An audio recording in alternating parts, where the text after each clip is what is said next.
If you ever wondered from varsity and you're given a project at work and they said to you, go into this project the best way you can, and then you go in and you do however you've learned in varsity, and only to find out that you have a lot of shortcomings and you've got probably little understanding of how code really works and how people actually work in the corporate environment, because it's very different environments when you incorporate and when you are still in school.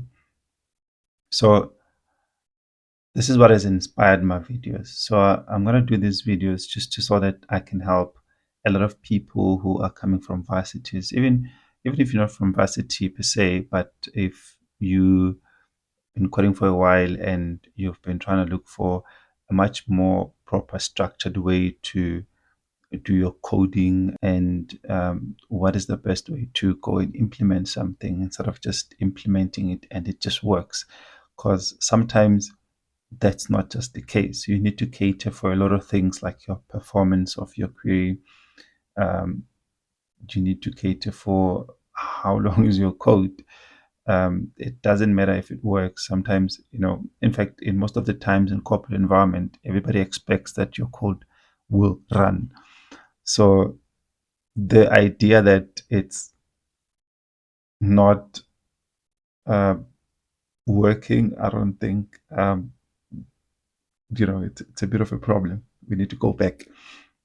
But anyway, um, so in my videos, the ones that I'm preparing to do a nice series of videos.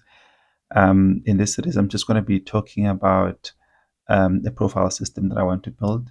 So it's been in my mind for quite some time now. I've been thinking, how am I going to actually do this application? So I've got an idea where if somebody wanted to, a driver or somebody wanted something, I'm sure you guys have probably, if you're in the IT space, you know of OfferZen, which basically offers some um, opportunities for developers. So if it's basically like an intermediate platform where companies and developers meet. So I thought to myself, what if we can have that for maybe something outside of the IT space? So that's the problem statement that I wanna uh, try to solve, and I'm gonna try solve it using some nice, solid principles, following some best practices that are out there, like your solid principles. If you don't know solid principles, don't worry, you're in the right place. I'm gonna explain exactly what it is. We're looking at OOP concepts. Probably this sounds so familiar, object-oriented programming, right? Uh, I think I did it in my varsity times, and I didn't know what was going on there. So I'm like, maybe I should just explain to people that how do you actually incorporate all of that into a good system. So we're going to be building this with your .NET Core, uh, maybe 7, maybe 6. We'll see. But maybe I can just say build it on 6 for now. I know .7 is out, and then maybe later just upgrade it into .NET 7. I'm going to show you guys how to do all of those things, updating your packages and all of that. We're going to look at into dependency injection life cycles. If you don't know what that is, you must stick around. A dependency injection is one of the biggest success, I think, which came with .NET Core, if I'm not mistaken. It just makes things way much more easier, and it also touch bases on solid principles, which is, you know, a very good example of how to do best practices when you do coding. We're gonna be obviously doing web APIs. Your web APIs would have your swaggers and all of that. Your Swagger is like an API documentation. You're gonna see that. Fortunately, these days it comes with your .NET Core template, so you don't have to sort of download everything and plug it in yourself.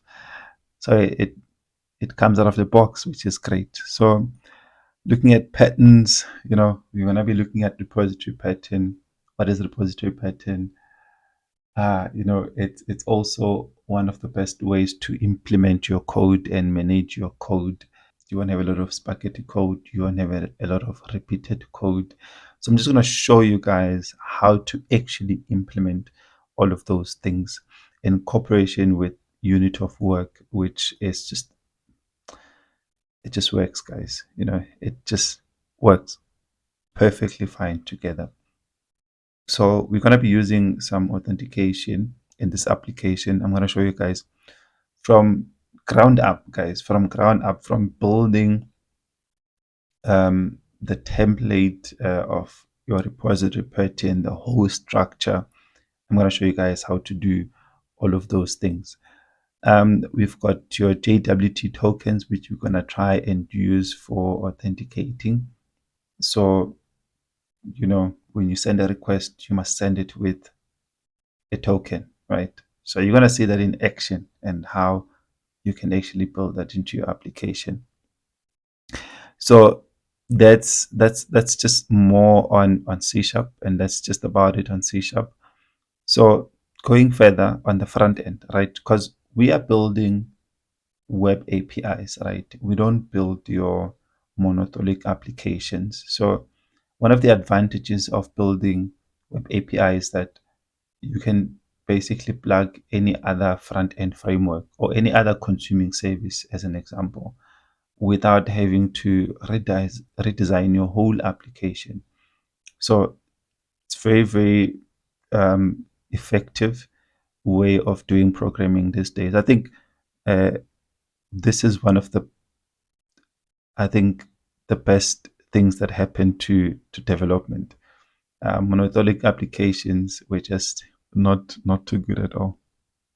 And I would not recommend anyone to go back and do monolithic applications. I'll show you guys maybe an example of a monolithic application, but just a brief description of what it is. It's just an application which has everything in one place, your front end, your back end in one place. A good example would be your MVC application. It just has everything there. Your Razor application, you have your Razor pages, your controllers connecting to those Razor pages. It's a big mess. Anyway, to continue, we're going to be looking at some JavaScript or TypeScript frameworks like your React.js. I love React.js. If you like Angular, I don't think you're my friend. I'm joking, but yeah. So we're going to be building it using React.js. We're going to be looking at some cool stuff there. Your React hooks, your Formik, your Material UI, your Axios. I think most importantly, the one I forgot, it's called Redux Toolkit. Yes, Redux Toolkit. We want to learn more about all of those cool things in this video series. So if you are interested in learning with me and in developing with me all of these applications, please hit that subscribe button. Make sure you follow along. This is the first video. Upcoming video, we'll be setting up all of our environments and we're gonna see how that will work out. So for now, thank you so much for watching.